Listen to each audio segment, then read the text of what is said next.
This is a special presentation on WBBZ TV, your hometown Meade TV station. A town hall debate with candidates seeking the seat to represent New York's 27th Congressional District. Now, here's your moderator, Phil Arno. Good evening, and welcome to this special WBBZ TV Town Hall. I'm Phil Arno. Tomorrow, June 23rd, the people of New York's 27th Congressional District will be going to the polls to decide who will be representing them in Congress from now through the end of this year in the seat that was vacated by former Congressman Chris Collins. In addition, Republican voters will be asked to also vote for whom they would like to be their candidate when the full-term election for this seat takes place this November. Tonight, we will have a debate amongst 4 of the candidates who wish to be that representative. Now, because this debate has been put together on a relatively short notice, and because of scheduling problems, one candidate, New York State Senator Chris Jacobs, is unable to participate. That being said, let me introduce the candidates who are here tonight. First, the Democrat candidate, former Grand Island Supervisor Nate McMurray. Next, accountant and business owner Duane Whitmer, the Libertarian Party candidate. Attorney and former Darien-town Justice Beth Parlato, a Republican who is running for the November Republican Party nomination, and current Erie County Comptroller Stefan Mychajliw, also a Republican running for the party's nomination in November. The format for tonight's debate will be simple and straightforward. Each candidate will have 1 minute for an opening statement. Then we will have a series of questions. Each candidate will have 60 seconds to answer the same question. We will rotate the order in which the candidates answer, and we will ask the candidates to respect the time limits and to be respectful of each other. There will be a minute break halfway through the hour, and the candidates will be given 1 minute each at the end for a closing statement. All right, and so let's get on with the opening statements from the candidates. And the first candidate to give an opening statement will be Duane Whitmer, the Libertarian Party candidate. Hello, my name is Duane Whitmer. As Phil said, I'm an accountant and small business owner who lives in Hamburg, New York. I was born and raised in Franklinville, New York. I'm the Libertarian Party candidate. My goal is to provide another choice to the two-party system that has gotten us in never-ending war and $25 trillion in debt. In America, land of the free, land of the choice, when you go shopping, you have more than 2 options on the shelves. When you go out to eat, you have more than 2 options for restaurant, more than just McDonald's and Burger King. Yet when you go to vote, which is arguably the most important thing you can do in your life, more often than not, you're given 2 options. I am here to start to build the competitor and build something that people can feel proud when they vote for it, and start to build strong growth for competition to the 2 parties. Next, we have Beth Parlato, the Republican, for her opening statement. Yes, hello. Thank you so much, Phil, for having me here. So I do want to thank you and the station for putting this on for us. Thank you to my opponent, Stefan, who's one of my opponents in the primary election that's coming up. And I just want to say that I think it's very telling that our other opponent is not here and chose not to be here. And the voters should understand and know that. Thank you, Duane, for coming out and debating with us, even though you're not on the same ticket as me. It's so glad to have you here. And then also Nate. I really appreciate all of us being willing to introduce ourselves to the voters, because this is a very important election and you have a very important decision to make. I am Beth Parlato. I've been an attorney for nearly 30 years. I have lived in New York 27 for 53 years, my whole life. I've been a former judge, a small business owner, Fox News contributor, very much an advocate in the conservative cause, and I am very much looking forward to speaking with you guys tonight and answering the questions. Thank you. And next we will hear from Stefan Mychajliw. BBZ for hosting. I thank Nate McMurray. When he was Grand Island Supervisor, he and I broke bread together in our roles in government. We work well together. I want to thank Beth Parlato for being here. I've gotten to know her on the campaign trail. And I'll say this, the two of us are true conservatives. And a lot of the nasty negative attack ads against her, quite frankly, are despicable. Duane Whitmer, just met him. We have a lot of mutual friends, but I appreciate his willingness to run. I'm Stefan Mychajliw, the Erie County Controller, Taxpayer Watchdog. This debate is great. You know, we all, four of us here, want to lead America to a better place, and we have different ideas and ways to do that, and that's democracy at its action. You know, right now we need leaders who will listen, come up with solutions together, and lead America to a better place. That shining city on a hill that brought my immigrant family here. And so as a true conservative, I have a record of results for Republican taxpayers, and I humbly ask for your vote in the Republican primary. You only need to vote for me once on June 23rd. Thank you. And next we have Nate McMurray, the Democrat candidate. I also want to thank Stefan, Beth, and Duane for having the courage to stand on this stage. I think for too long in NY27 we've had people hide, people break the rules. Right now we do not have a congressman to NY27. He's going to go to jail, and that's Chris Collins. I fought against Chris Collins in 2018. I fought with all my heart to remove him and to fight against him. It's sad that he was elected, and I'm afraid we're making some of the same mistakes again. NY27 is one of the most, if not the most corrupt district in the entire country, with 2 special elections in less than 10 years, and now again, we're missing one of the candidates, the candidate that wants to represent us. Look, I'm a regular person. I grew up in Niagara County. I'm one of 7. My mom raised us by herself. My father passed away when I was just 4 years old. I get it. I get the things you're going through. And I'm going to fight when I go to Washington to represent every single person in this district. Thank you for those statements, and now we will go to the questions. And each candidate will have 60 seconds to answer each question. We're going to start with this question. The 27th Congressional District of New York is known as the most conservative area of the state. Given that Chris Jacobs is the official Republican candidate and has been endorsed by President Trump, how would you convince the people of the 27th District that you can better represent them? And the first candidate to answer will be Duane Whitmer. Tough question to start with because Chris Jacobs has a record of flipping with his issues and his policies. He was a Democrat, now he's a Republican. He was not a fan of Trump, and now he's a fan of Trump. The best way to represent this district is to say what you're going to do and stick to it. We don't need another career politician who thinks that he can buy a house in our district, move here, supposedly, vote here, supposedly, and then run this district. We need someone who's from here, lives here, works here, knows people here. The best way to do this is to meet the people and show them that career politicians have not gotten us anywhere except for, again, $25 trillion in debt, never-ending war. They've sent my friends and family to war. They've mortgaged and hedged my future and my kids' future for never-ending deficits and never-ending debt. So I think that the best way to represent this district is to try something new. We have nothing to lose doing something different anymore. This is a crucial election, and I think the best way is to try something completely different.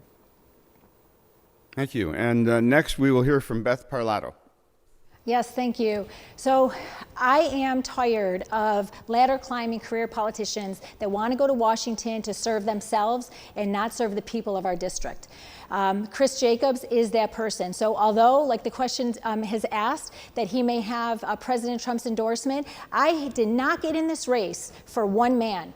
When I first announced my candidacy back in July of 2019, it's been almost 1 full year, and I got in this race for the issues. The most conservative district in all of New York State ought to have a true conservative as its representative. And it doesn't matter who's in the White House. You do not go to Washington to represent a party. You don't go to Washington to represent one man or woman that happens to be in the White House. We cannot forget that your representative is just that.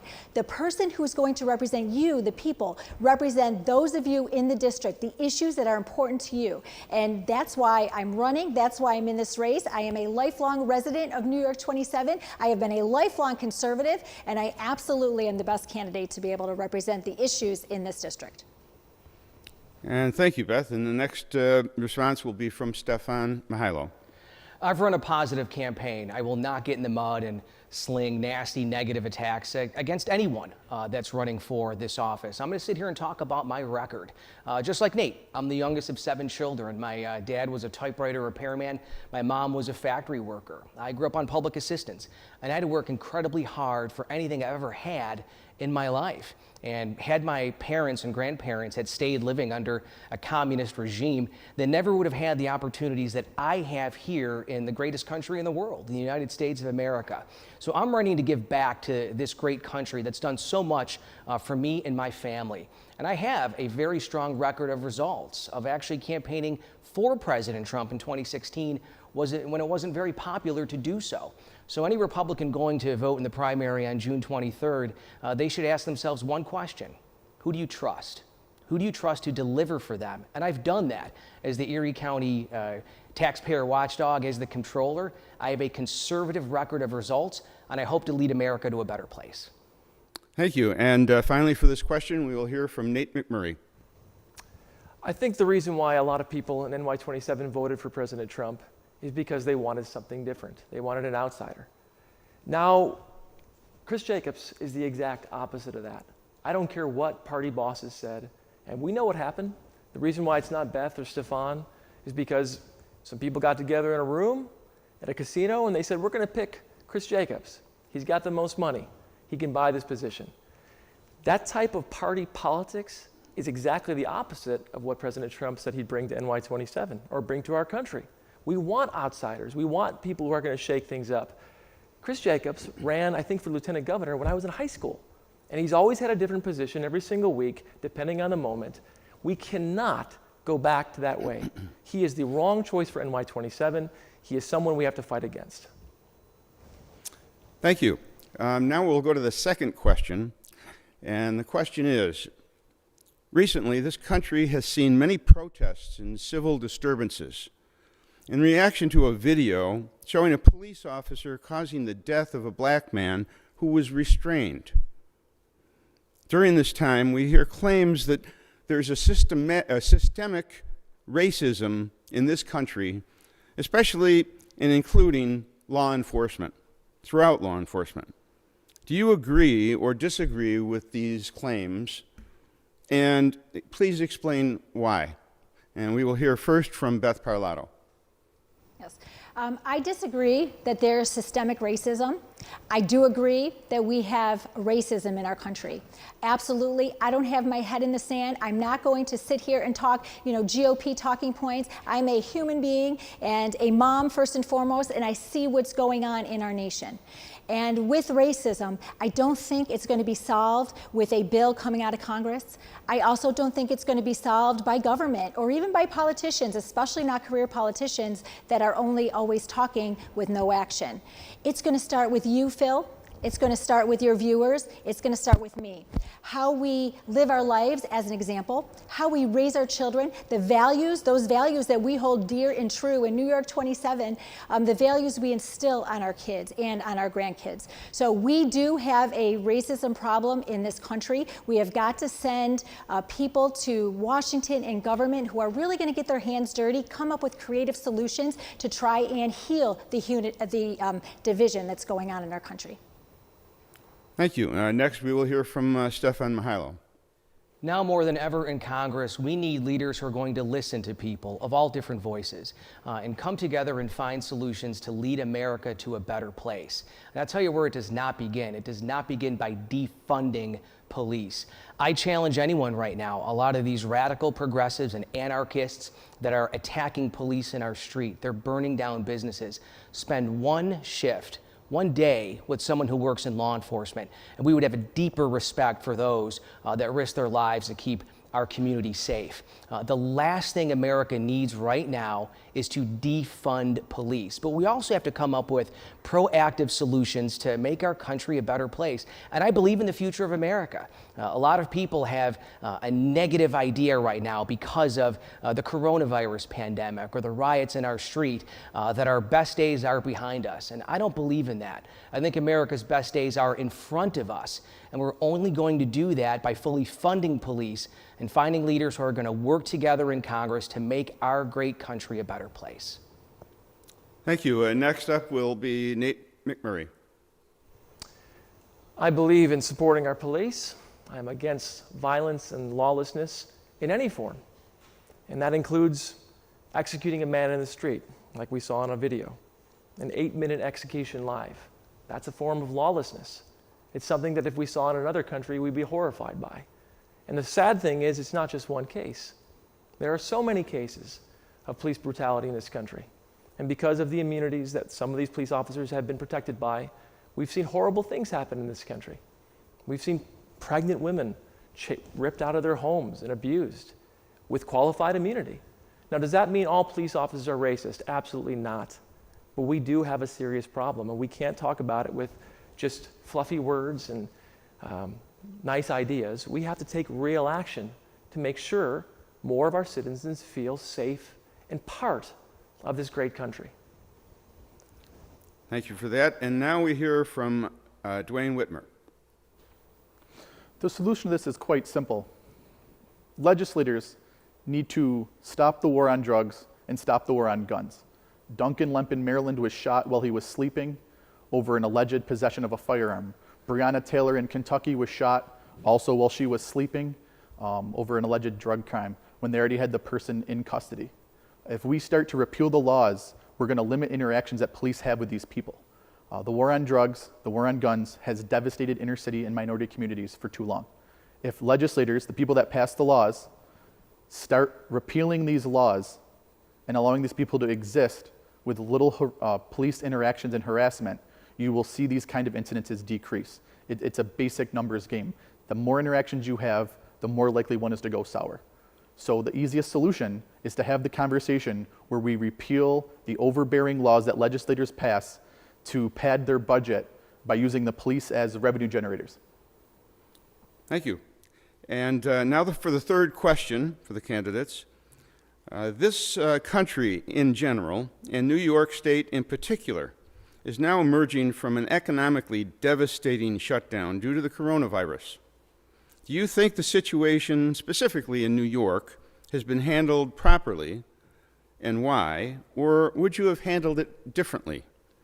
And the first to answer this would be Stefan Mychajliw. I've called for a federal investigation of Governor Cuomo for sending seniors stricken with COVID back into nursing homes. That was a death sentence for a lot of elderly individuals that lived in nursing homes.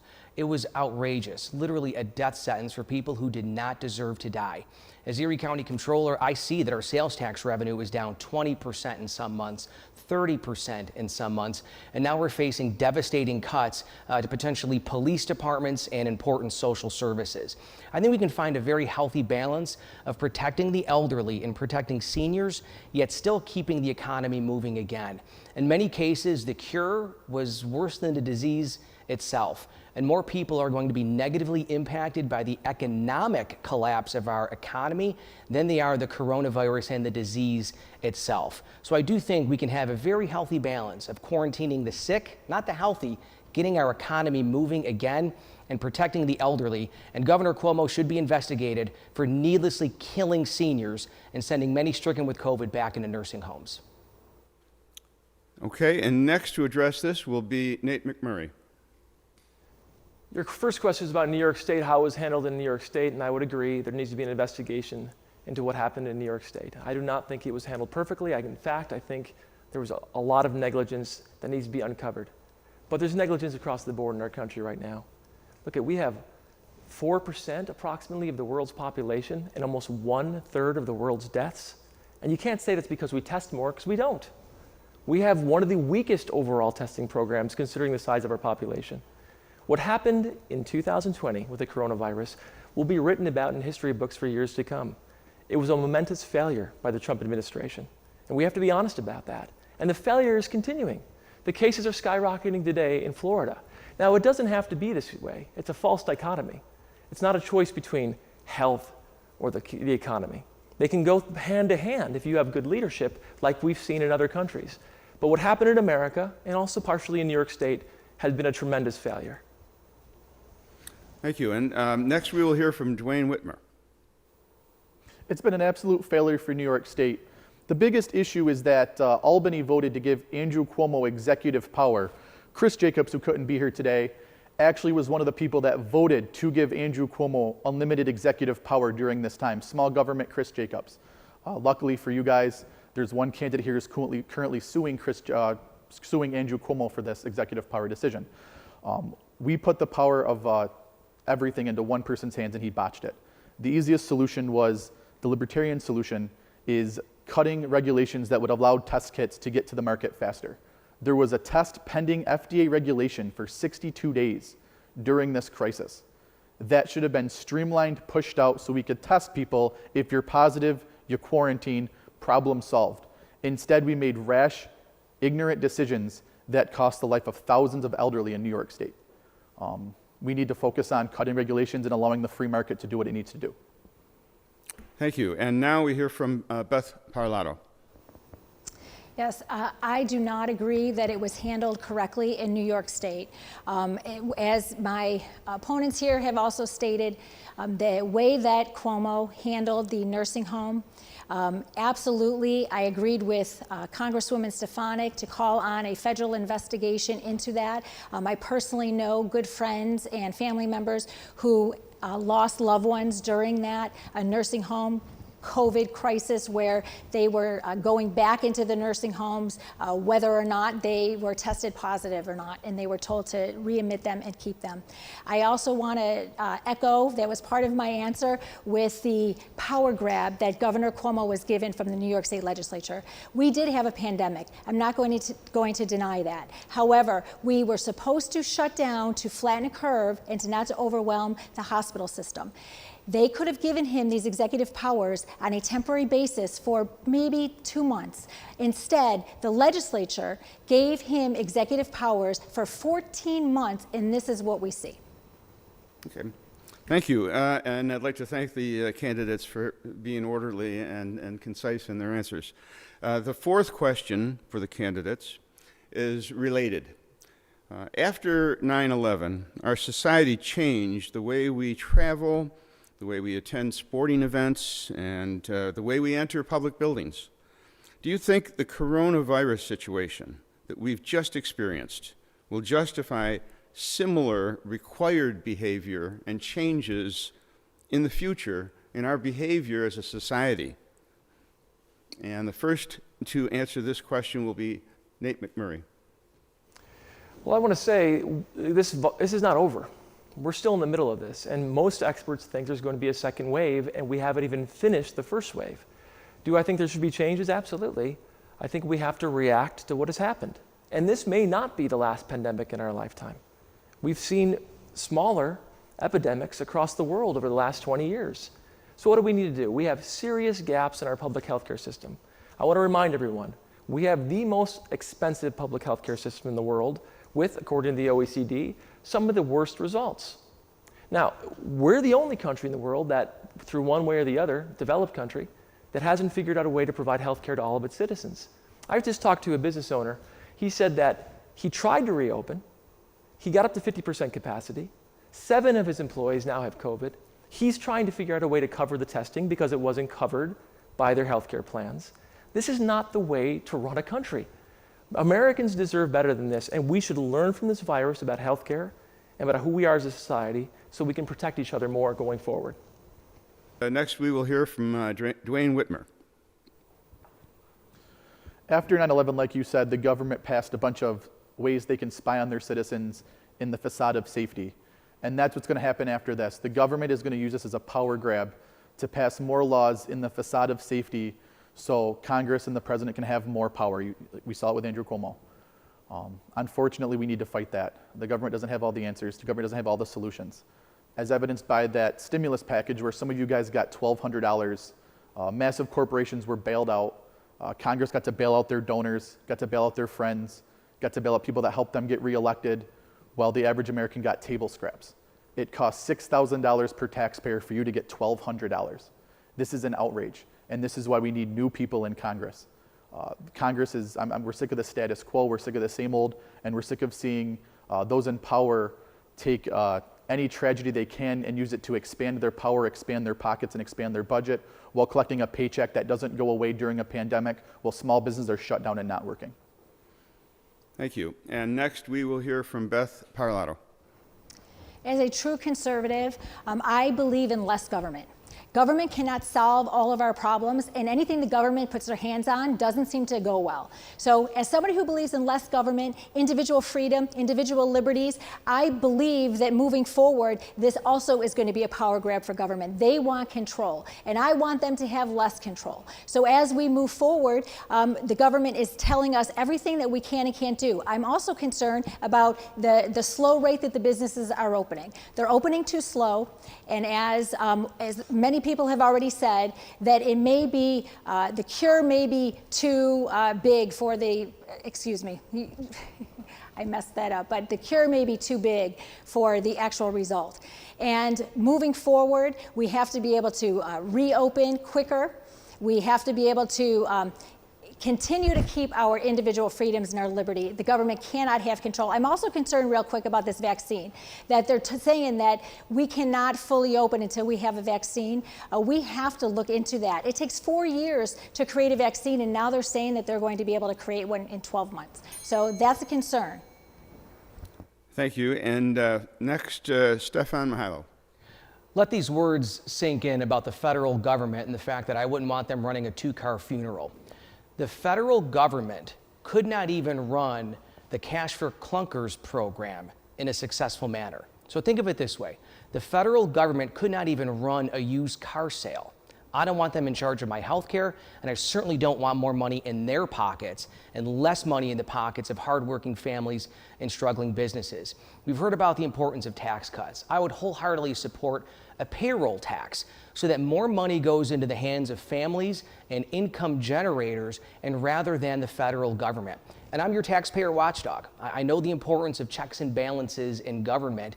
And right now, Governor Cuomo has unlimited power when it comes to the coronavirus and laws in general. He snuck in a provision that basically made it a crime for law enforcement to share information about illegal aliens. So from my perspective in the bigger picture, federal government and big government is not the answer, and the free market is. Thank you for those answers. And now we will go to the next question. Our officials in Washington have a great deal of influence over how Americans live their lives. As one of those potential officials, how do you personally define the role of our federal government? And we're going to start with Duane Whitmer. Our federal government's way too big. For too long, politicians have come to communities and said, vote for me, I know the way, I know everything, I have all the answers. We've idolized politicians, we've treated politicians like our saviors, when at the end of the day, it's up to us to make our lives, our communities, our towns better. The federal government has way too much power because we elect people who use that power and influence to pad their pockets, get their paychecks, and cash their pensions, as evidenced by Chris Collins, who was indicted for insider trading. I don't know about you guys, but that doesn't represent me, and now he's going to jail. For too long, we've allowed federal government to use every excuse they can to obtain more power and more money under the facade of security, under the facade of safety, under the facade of helping the individual person, when really they don't have the answers. It's a selfish money grab for big government and politicians that are chasing a paycheck. Our solution is to start allowing people to live their life freer, make more decisions that they need to make. The only person that can make your life better is you. None of us up here can do that. Trump can't do that. Biden can't do that. The only person that can improve your life is you, and it's our job to make sure that happens. Thank you. And Beth Parlato, how do you define the role of federal government? Well, the role of federal government should be limited. That's the way that our framers of our great nation founded this republic, and the federal government's role is supposed to be limited, and the states are supposed to have a larger role. And what ends up happening, and when I got in this race at the beginning, this is one of the reasons I'm in this race, because we continue to send career politicians that want to just continue to climb the ladder to Washington. And when you're only concerned about your political future and to build that political career, you stop being concerned about the people and the issues in this district. And then once you get to Washington, you are beholden to the special interests, you're beholden to the lobbyists, and you also become beholden to the bureaucracy. So even if you go there with all intentions to limit the federal government and make government smaller, you become beholden to them, and you're the part of the problem. You then grow government, and it becomes too big. And we have got to stop that. We need regular people who are going to start going to Washington that are actually going to care about you and the issues of our district, and not care about their selfish interests. Thank you. And next, Stefan Mychajliw, the role of federal government in our lives. When it comes to politicians, you judge a tree by its fruit. That's what Scripture tells us. And I can just tell you about my positive record of results for taxpayers and the fact that I am not engaging in any mudslinging or nasty negative attacks this election cycle. I believe that the federal government should be limited in that you and your family, you know what's best and how to make your community a better place and most certainly make our country a better place. So I am a firm believer, just like our founding fathers wanted, of having citizen legislators. I've spent my entire life in the private sector fighting for you as your taxpayer watchdog, as an investigative journalist, and holding government officials accountable. And in the few years that I've been the Erie County Comptroller, I've done just that. So judge a tree by its fruit. And when it comes to my record and the time I've spent, the limited time I've spent in government, I've devoted my entire career fighting for you, whether it's in the private sector or the public sector, and I hope to serve you and your family in Congress as well. Thank you. And Nate McMurray, how do you define the role? Well, I often hear conservatives talking about big government, but the reality is under the Trump administration, we have the biggest government we've ever had, the largest deficits we've ever had. I think the question should be less about the size of the government and more about who is the government serving. Because it certainly isn't serving the people of NY27, where we have a terrible job market and an economy that's been struggling for decades. Now, I believe in the Founding Fathers as well. What the Founding Fathers taught is that we are, if you look at our founding documents, struggling to form a more perfect union for the common good and the general welfare. Those are the words of the Founding Fathers. Now, I'm someone who's been in private sector most of my life. I've helped create jobs all over the world, worked on large-scale infrastructure projects, and I believe in good government. What we have now is bad government. We have a government that is putting our children in debt for generations. We have a government that gave a $500 billion slush fund to some of the largest, most powerful corporations without any accountability. And that's the type of government I will resist and fight against. I want a government that serves the people of this nation. Thank you very much. And believe it or not, we've reached the halfway point, and we're going to take a quick break. I want to thank the candidates for an orderly discussion, and we'll be back in about 60 seconds.